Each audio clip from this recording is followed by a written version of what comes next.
It's great to have you with us today. I'm Letitia, a product marketing manager at UpGuard, and I'm joined by my colleague and senior vendor risk product manager, Lisa Baldacchino. 2025 is already shaping up to be a wild ride for the cybersecurity sector. Like giving your intern the admin password, AI is bringing both opportunity and concern. Regulations are hitting harder than back problems in your mid-30s, and supply chains are becoming more complex than the plot of Severance. The good news is cybersecurity investment is ramping up. The bad news, only 2% of businesses have firm-wide cyber resilience, according to PwC's 2025 Global Digital Trust Insights report. The same report ranked third-party data breaches in the top 3 largest cyber threats. Lisa, what big themes are shaping our 2025 vendor risk roadmap, and how are they helping our customers prepare for what lies ahead? Thanks, Letitia. So I think I can break this down into 4 key themes or focus areas. So AI is definitely part of the conversation, but for us, it's really about automation in a broader sense. So streamlining workflows, cutting down repetitive tasks, helping customers scale more efficiently. So with AI, our focus is really on using it where it makes the most impact, reducing manual effort so analysts can spend time on more high-value work instead of getting stuck in those tedious processes. Building on that, we're also just thinking about how vendor assessments are done. So traditional questionnaires have been the go-to method, but we're looking at ways to reduce reliance on them by making it easier to source, analyse and reuse content. Really, that's to eliminate the hassle of having to track down that information, vendors having to track down that information themselves or send lengthy questionnaires. Compliance is really another big area of focus. So with more industry-specific regional regulations emerging, navigating that landscape is becoming more and more complex. So we're working on tools and also content enhancements that are going to make it much simpler to assess vendors against specific frameworks. And lastly, something we're really excited about is looking at expanding the end-to-end workflows to support the full end-to-end journey of security assessment. So we've heard from our customers, they want to manage more of the process within our platform, so making it easier for them to do that. Awesome. Sounds like quite a lot on.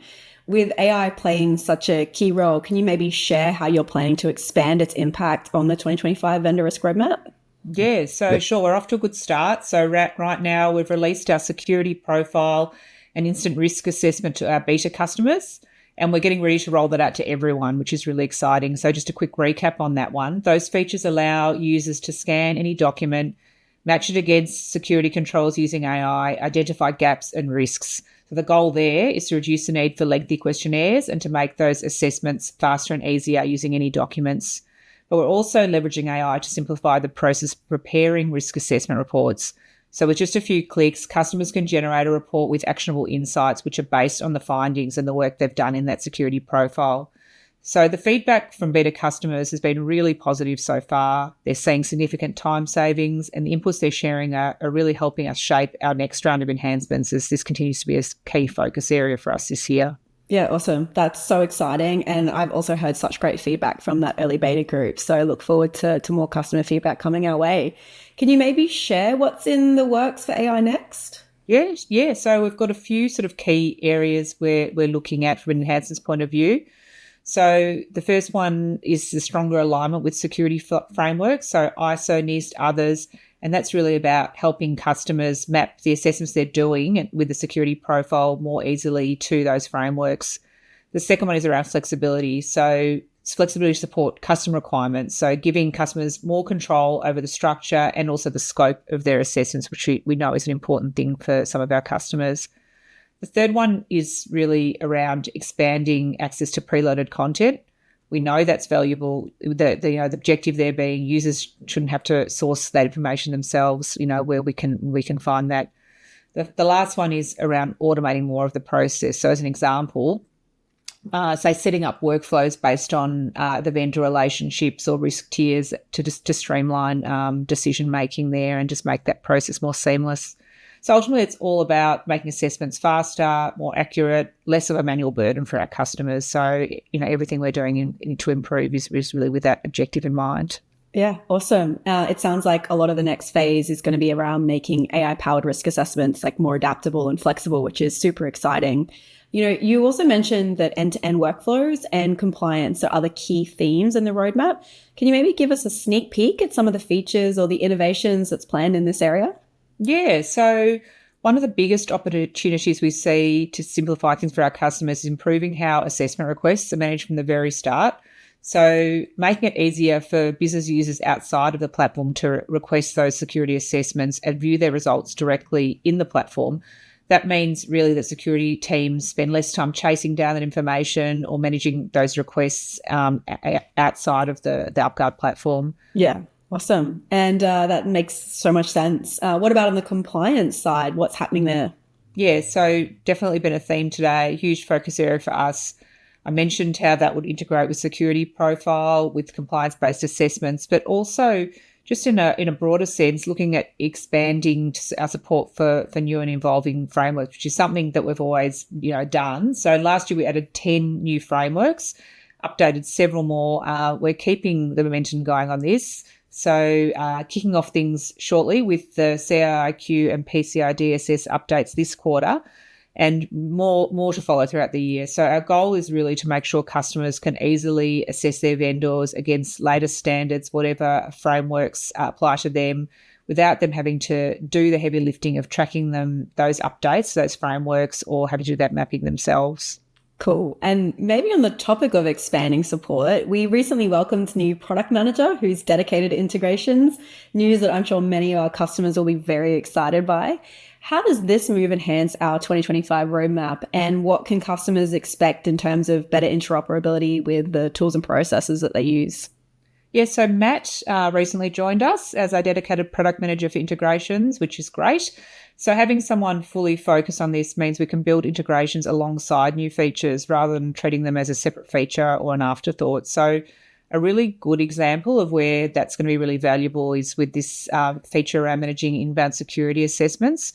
So we talked about a bit more about that earlier. So we know those requests often need to fit in a broader business workflow or systems. So integrations is going to play a really key part in how we roll this out in a way that really supports our customers' needs.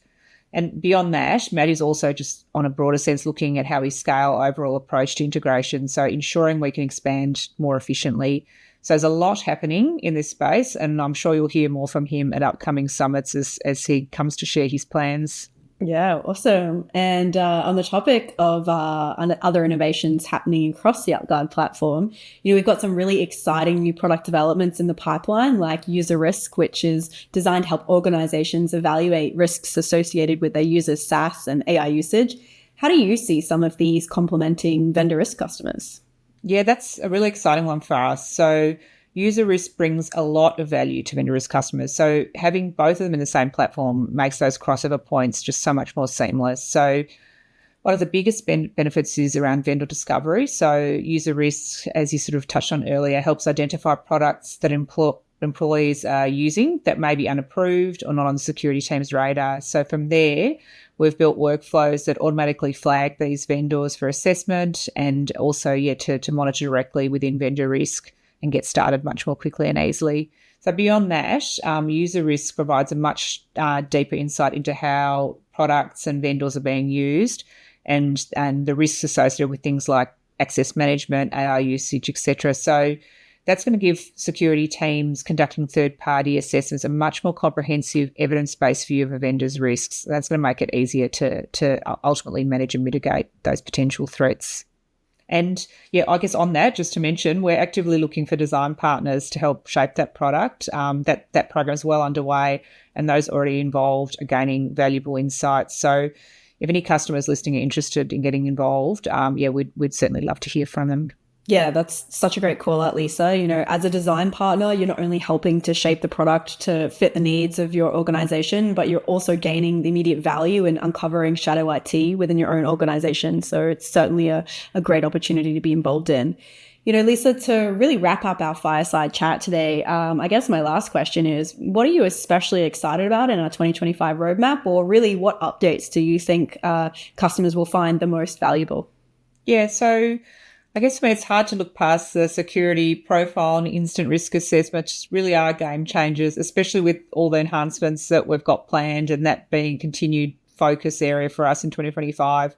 But looking more broadly and beyond that, what's really exciting is to see how everything's coming together across the platform. So there's just so much great work happening, and the opportunities to leverage synergies between our products are really huge. So user risk, we talked a bit more about earlier, and that's a really big part of that and a big opportunity there. So, but yeah, there's certainly more. So trust exchange, we're spending more time making it easier for vendors to manage and share the information needed for assessment. So ultimately that's going to simplify the risk assessment process for security teams. And then in our scanning and breach risks, where you'll see improvements to incidents and news feed, along with new risk categories and vulnerabilities. These will all contribute to making vendor assessments much more comprehensive and meaningful. So for me, it's not really just about one product in vendor risk. It's about how everything works together, where the total impact is greater than the sum of the parts. And that's really what's exciting. And it's really great to be a part of it. Fantastic. Well, Lisa, thank you so much for chatting with me today and giving us a glimpse of what we can expect to look forward to in 2025. For anybody that would like to learn more or dive deeper into anything that's discussed today, please feel free to reach out to your CSM or UpGuard contact. And if you're not already a customer or in contact, just drop us a message in the chat and we'd be happy to get somebody from our team to get in contact with you. Awesome. So back to you, Toby.